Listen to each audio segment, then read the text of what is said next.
Hello and welcome, you cozy couch potatoes. All right, my cozy couch potatoes. We are continuing with chapter 26.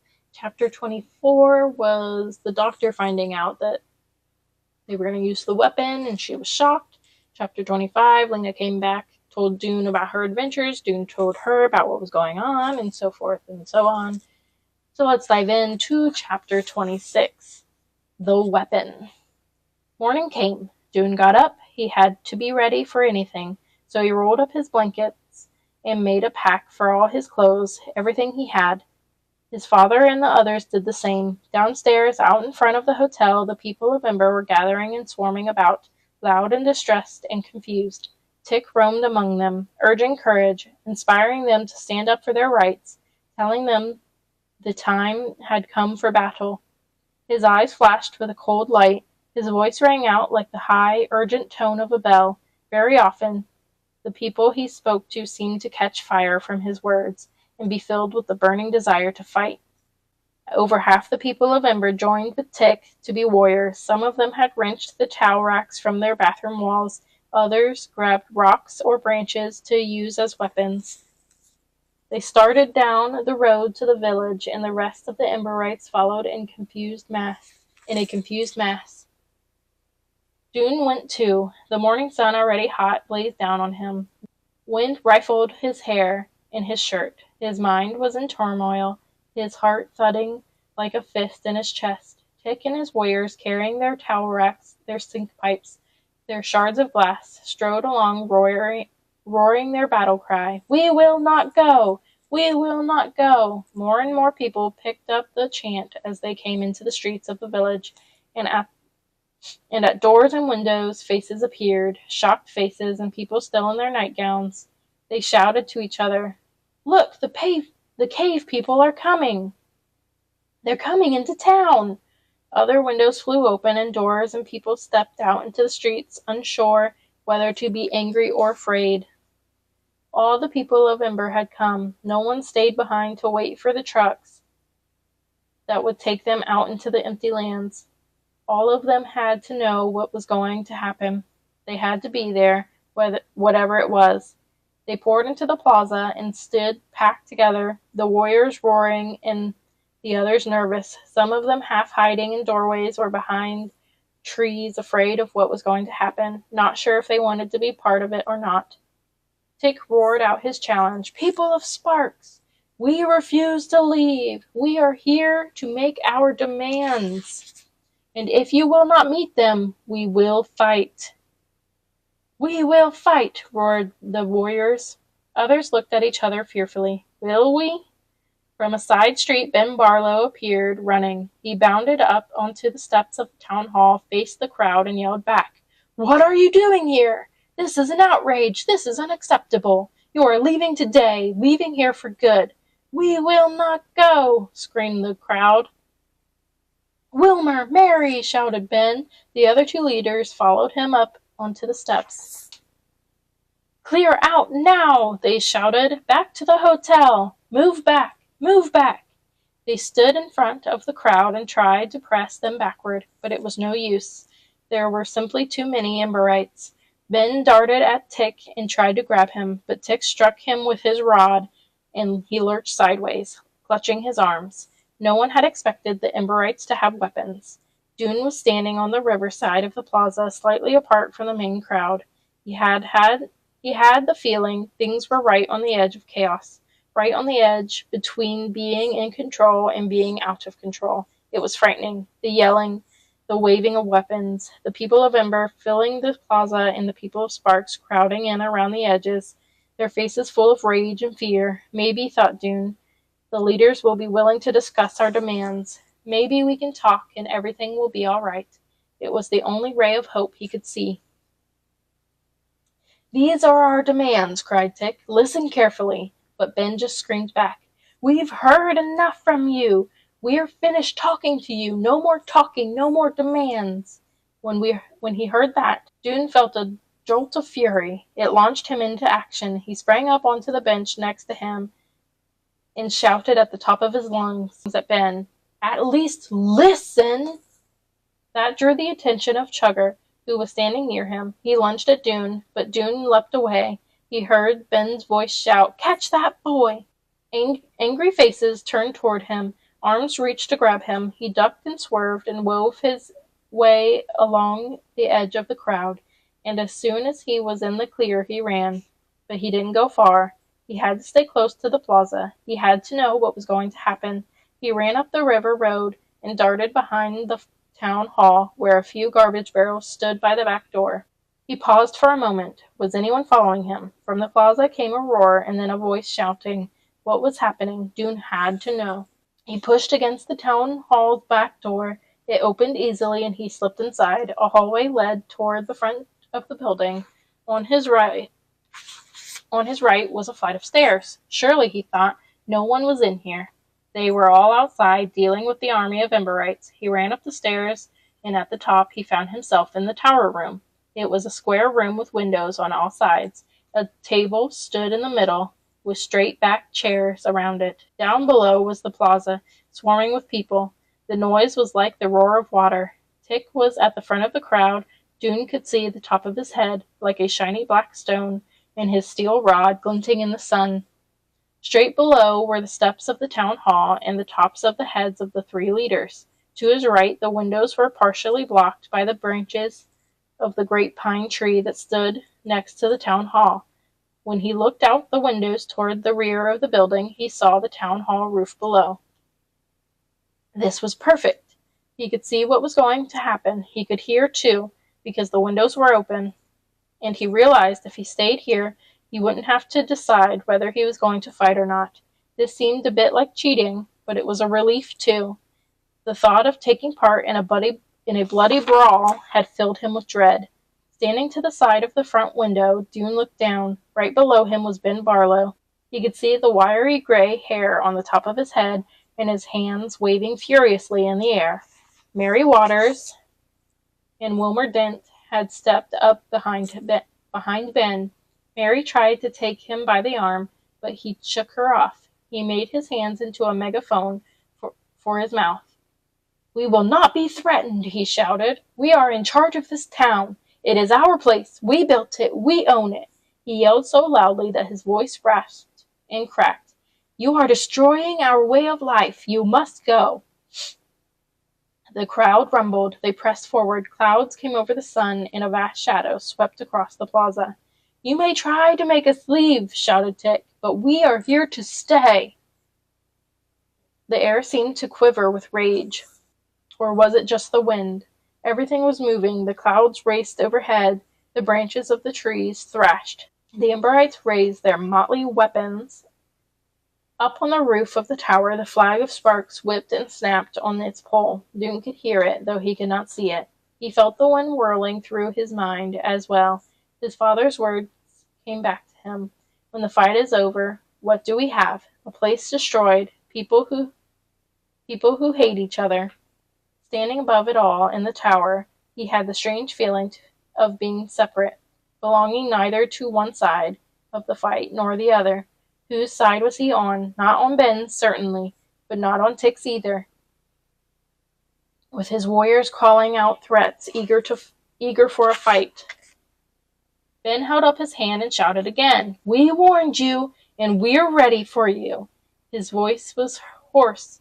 "I'll give you one last chance. Will you leave or not?" With his head thrust forward and his hands tightened into fists, he waited for an answer. "No!" screamed Tick. His army bellowed it out with him. "No! Never! No! No!" Ben dashed to the door of the town hall. Wilmer went with him, and together they darted inside. Dune froze, afraid they might climb up to the tower, but they came out onto the steps again right away, pulling a thing of black metal that ran on wheels. Is it a cannon? Is it just a cannon? For a moment, the clamor of the crowd ceased as they craned their necks, trying to see over each other's heads. Dune had a good view from where he stood, but still he had no idea what the thing was. He knew it must be the weapon, but it looked almost like a great black insect. It stood on black iron legs. It had a complicated black iron body, nearly as long as a truck. studded with hooks and boxes and points. A narrow scarf of ridged metal hung across it. It was ugly, Dune thought, like the skeleton of a monster. From the description, I don't know. Ben turned the thing so that it was pointed out over the crowd. He stood behind it, his feet planted wide apart. "This is your last chance," he shouted at the crowd. "Disperse or take the consequences." Mary Waters dashed toward him. "No, Ben," she cried. "We can't do this." Ben pushed her away. "We agreed," he cried. "Stand back, Mary." Now the crowd in the plaza sensed danger and began to push backward. Tick cried, "Stand your ground!" But Dune saw him take a step back too. Ben squatted at the rear end of the weapon. "Leave now and take your gang of hoodlums with you," he shouted, "or I fire." "Fire?" thought Dune. What does he mean? It was clear that Tick didn't know either. "You have one weapon," he shouted, "but we have many." And he raised the rod in his hand, and behind him his warriors did the same. Ben gave a furious shout. He was crouched over the weapon. Dune saw his bent back and his arms jerking at the machine. Nothing happened. His arm jerked again, harder, and at the same time Mary rushed forward. She aimed a powerful kick at the nose of the weapon, bumping it upward, and the weapon, in a harsh machine voice, began to chatter. It went, turning its snout back and forth. People in the crowd began to scream. Dune couldn't see at first what the weapon was doing. What was the point of its loud, furious shuddering? The noise was horrible, but the weapon was staying in one place, not flying out in the crowd. Was it shooting something out of its... Yes! Across the plaza, over the heads of the people, Dune saw a line of holes punching into a wall. Okay. So it's a turret. Like a machine gun turret thing. Dune saw a line of holes punching into a wall, splintering a window. Oh my gosh, hopefully no one's in that house. But the weapon suddenly stopped its chattering. Dune looked down and saw Ben give it a furious shake and a shake again, pounding on its nose to aim it lower as the crowd yelled in panic and scrambled backward, and Mary shouted and tried to rush toward Ben, but Wilmer grabbed her arm, and then the weapon exploded. No chattering this time, just a spurt of fire. I am confused by this weapon. No chattering this time, just a spurt of fire that shot from the weapon's rear end, knocked Ben flat on his back, and toppled the weapon forward so that it stood on its nose. This made the fire shoot straight upward, a column of bright orange scattering sparks and reaching toward the branch of the pine tree that hung over the town hall steps. So this is probably the town hall, and this is Dune trying to go down the tower since he's up there, I assume.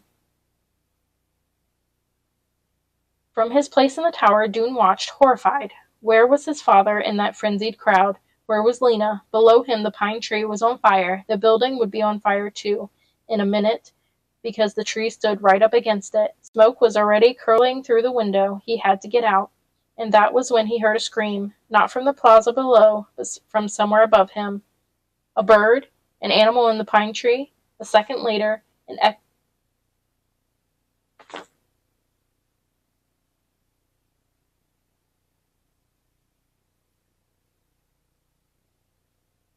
Torin said he was going to climb that tree.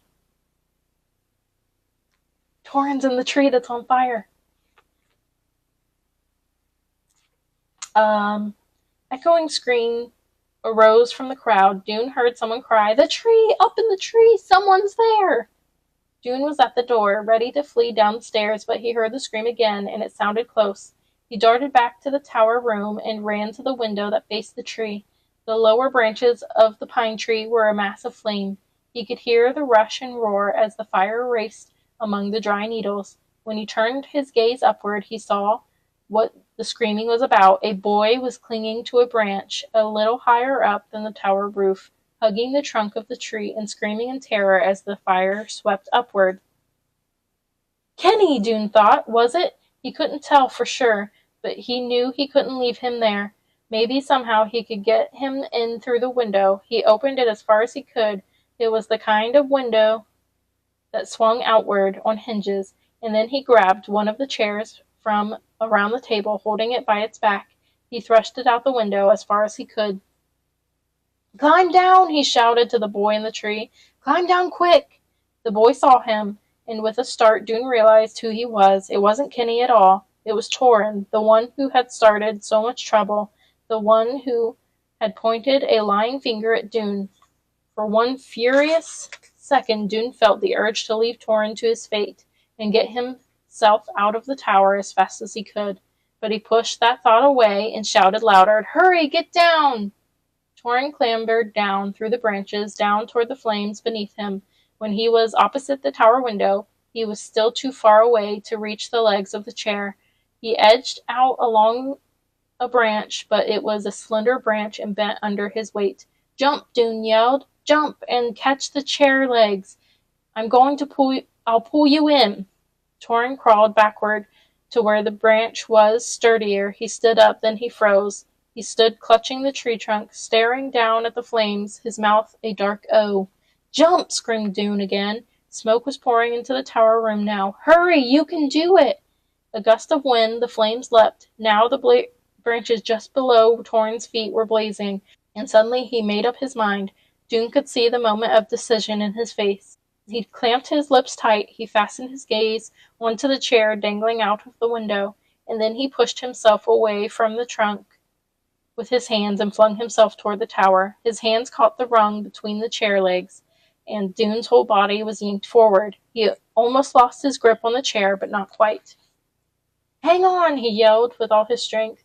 He hauled the chair upward, and when Torin's hands were within reach, he grabbed one of them and then both of them, letting the chair topple back into the room. One last heave, and Torin was in the tower room, shaking so violently he could hardly stand. "Now," said Dune, "let's go." He headed for the door. Over the sill of the window Torin had just come through crept a row of flames like sharp orange claws. That is it for chapter 26, My Cozy Couch Potatoes. I have a feeling that Dune saving Torin will lead to the good thing that can stop the war, which could also be Torin admitting that he lied and he was the one who did it. And then I'm like, what? Shoot. But I have a feeling that Tick doesn't want to give up that easy, I bet. But that is it for chapter 26. I hope you enjoyed that chapter as much as I did, and I will see you next time for chapter 27. Have a good one. Bye.